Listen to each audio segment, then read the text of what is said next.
Rich Forrester's choice lands like a hammer, clean, final, and impossible to ignore. After pulling the plug on his wedding to Taylor, he isn't circling back to Brooke.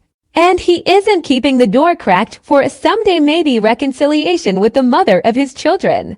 He is cutting the cord with Taylor and stepping toward a new woman's mean far from Los Angeles, far from the Logan Forrester gravitational field, a brown-haired European doctor he met while overseas. The very physician who pulled Brooke back from the edge after a fall into the sea and stitched the chaos shut with steady hands and unflinching calm. The shock is double-loaded. First the cancelled vows, then the reveal that appends every fan prediction, every whispered office bet at Forrester Creations, every romantic flowchart the family has redrawn 100 times. For Taylor, the conclusion is searing but clear. The engagement is not on pause. It is over. There are no terms to renegotiate, no promises to salvage. She absorbs it without theatrics because none are needed.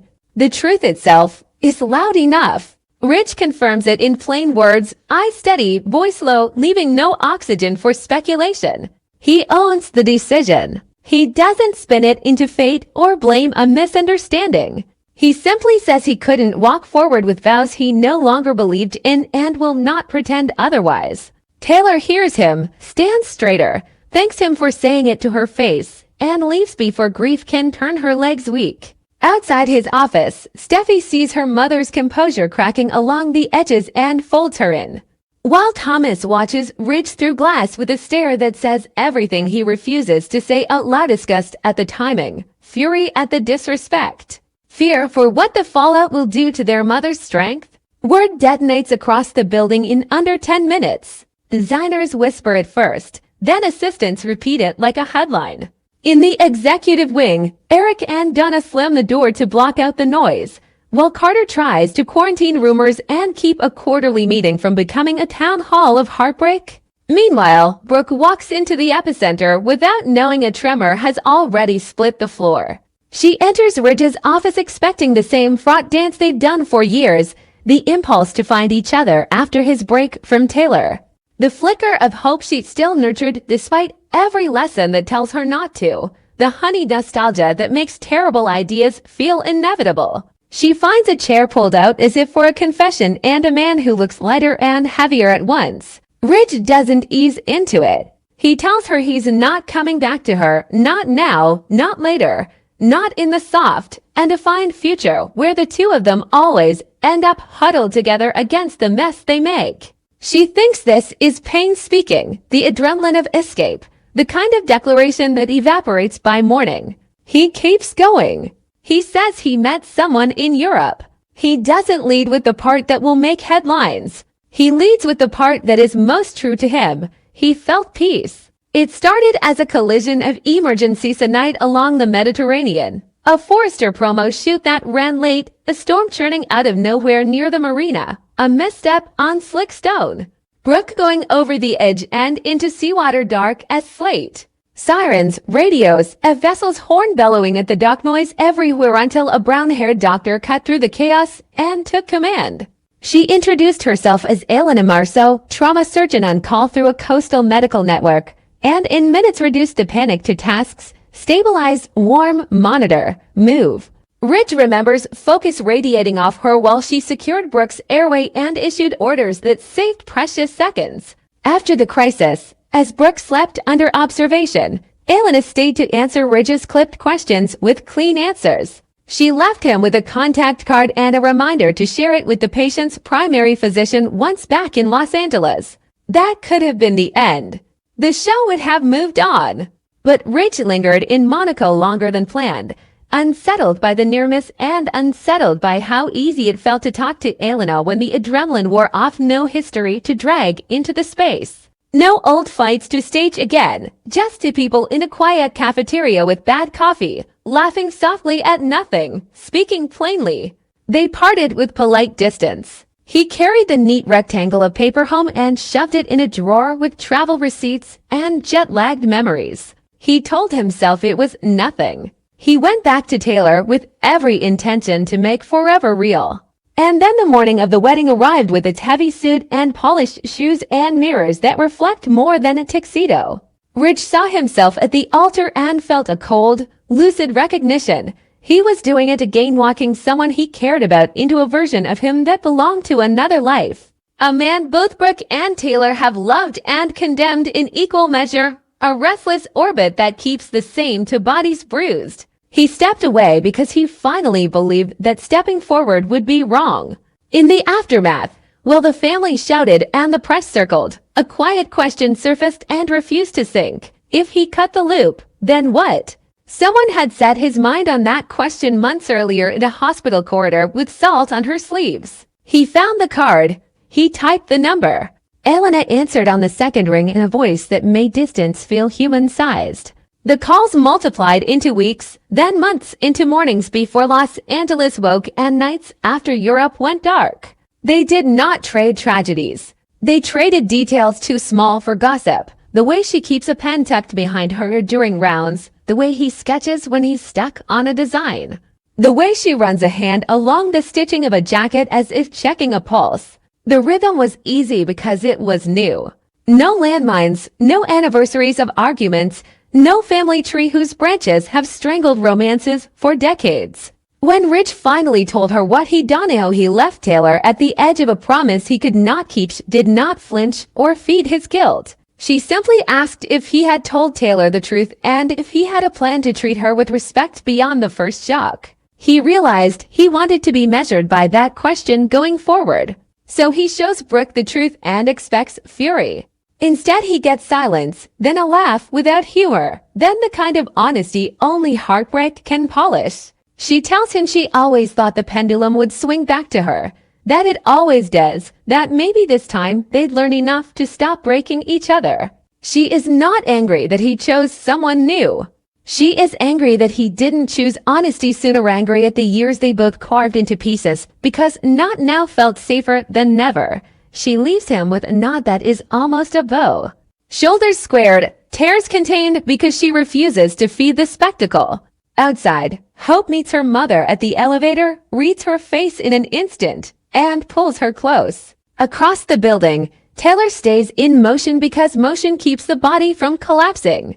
She goes to a meeting she has no reason to attend, retrieves a jacket she doesn't need, thanks a stylist for a hem correction she didn't request. Eventually, she stops outrunning it. In a quiet office, she lets Steffi fix her a glass of water and lets Finn sit on the edge of the desk. Dr. Calm, son-in-law gentle. Finn says what others won't. Pain does not mean failure, and this has not revoked her worth. Taylor nods because she knows the language. She has set it to patience. Knowing and believing aren't the same. Thomas barges in hot enough to warp the air, ready to torch Reg in the lobby if that's what it takes to make the message land. You do not do this to our mother. Taylor tells him to stand down because fury will not make her whole, and she will not let her children become weapons. She can't stop his jaw from tightening or his hands from clenching, but she stops him from detonating. Later, alone at home, she reads the parts of her life that won't change. She is a mother, a doctor, a woman who has survived worse. She will not make herself small just because love failed to fit. In the days that follow, speculation becomes a sport. The question racing through fashion blogs and soap magazines is simple and relentless. If not Brooke, then who? Names fly: a Paris beer, a Milan gallery director, a London investor. The truth stays just out of reach until Ridge, done with shadows, provides daylight. He confirms the woman's profession and where they met and why this matters to him beyond the thrill of new. He says her name out loud for the first time in Los Angeles. Elena Marzoan sets off a secondary quake. The woman who saved Brooke may be the woman who saves Ridge from himself. Brooke doesn't owe Elena grace, but she will not smear the person who helped her survive a night she might not have. She draws a line in public. She is not endorsing Ridge's choice, but she will not play the villain to keep others comfortable. Privately, she asks the only question that really matters to her daughter. How do we protect Hope and the business while the headlines chew on us? Hope answers it the way she always does. We work, we lead, we make it about the gowns, and we refuse to hand our lives to the rumor mill. Back at the Cliff House, Steffi has a different question. Does this mean détente with Brooke is possible now that neither of them got what they wanted? Taylor considers it and surprises her daughter. She says there is a kind of peace in losing to no one. She and Brooke have spent decades bracing for each other's moves, poking old wounds for sport, turning Ridge into a finish line. Now there is no race. Maybe friendship is too generous a word for two women who have mapped each other's faults in permanent ink. But perhaps respect can be built on a stripped battlefield. Taylor proposes the first, small test, a coffee alone, with no cameras, no offspring, no history lessons. Brooke accepts, and the meeting is awkward until it isn't. They do not apologize for loving the same man. They do not trade grievances like courtesy. They talk about work, about adult children who still need you, about the toll of being the public face of private choices. When they part, nothing has been solved, but something has been set down. Eric, who has seen more cycles than anyone, takes Ridge aside in the design office that still smells faintly of muslin and machine oil. He says love should expand your life, not shrink it to a loop. He wishes Ridge had been this decisive years ago, for everyone's sake. He warns him that the house he's about to build with Elena will not stand if it's constructed on the rubble of two families. Ridge listens because it is his father and because the warning matches the discipline Elena has already demanded. No half measures, no late night calls to old safety nets. No confessions edited for palatability. If he wants a clean life, he must do the clean work. Elena enters Los Angeles like a professional entering a trauma bay. Eyes open, lines clear. She meets Finn first, physician to physician, and earns instant credibility by asking about his protocols, his post-residency mentors, his approach to family boundaries as a doctor married to a forester. She meets Taylor next because avoiding her would be an act of cowardice, and Elena refuses cowardice in herself. The conversation is blunt and decent. Elena thanks Taylor for the years she poured into the family Elena is now orbiting. Taylor thanks her for treating Brooke without hesitation on a night that could have ended in a very different set of funerals. They acknowledge what they cannot solve and choose civility over competition. The press calls it boring. Anyone who has bled over this triangle calls it a miracle. Ridge finds himself breathing easier in rooms that used to choke him. He and Elena build rituals that are small and practical. Morning walks before emails, dinner at the kitchen island without phones. 2 nights a week where one asks the other 3 questions that have nothing to do with work or the Foresters or the Logans. The relationship is not a postcard romance. It is a choice repeated daily. That is precisely why it feels new to a man who has lived on adrenaline for decades. Of course, nothing in this town shifts without resistance. Thomas resents the speed of acceptance and wants consequences that feel commensurate with the hurt. He tries to bait Ridge into a fight. Ridge refuses. He tries to bait Brooke into a truce against Elena. Brooke declines. He corners Elena in a hospital corridor after a follow-up visit with an LA colleague and tries to scare her off with a list of disasters she cannot imagine. Elena listens, then states a boundary. She will not audition for his approval. She will prove herself only to the person she is with and to the people harmed if she fails. Thomas stalks off, dissatisfied, but confronted with a new reality. His anger is only useful if it protects his mother or builds something better. Anything else is performance. Steffi, ever the strategist, notes that a stable Ridge could be an asset if the business leans into European collaborations Elena can help facilitate through hospital charity circuits and art hospital partnerships on the Riviera. Hope counters that using a new romance for brand currency is a bad look and suggests they keep personal lives off the runway for once. Eric casts the tie-breaking vote for discretion. The company pivots back to fabrics and craftsmanship. And quietly, almost shockingly, sales jump because drama has stopped driving the brand's headlines. Fans keep watching, though, because a new riddle sits at the center. Will Taylor and Brooke hold the line on this fragile armistice? Or will old reflexes pull them back into the ring the minute Ridge's new life stumbles? Brooke answers it with action. She invites Taylor to a fitting at Hope for the future and asks for clinical advice on a mental wellness initiative tied to the line. Taylor says yes because purpose is a better in aesthetic than rage. In that work, they find a rhythm that looks suspiciously like the beginning of trust. They will never trade vacations. They might, however, trade honesty when it counts. And the woman at the heart of the question is not Brooke. Not Taylor and Swarper. She isn't a placeholder or a plot kink. Dr.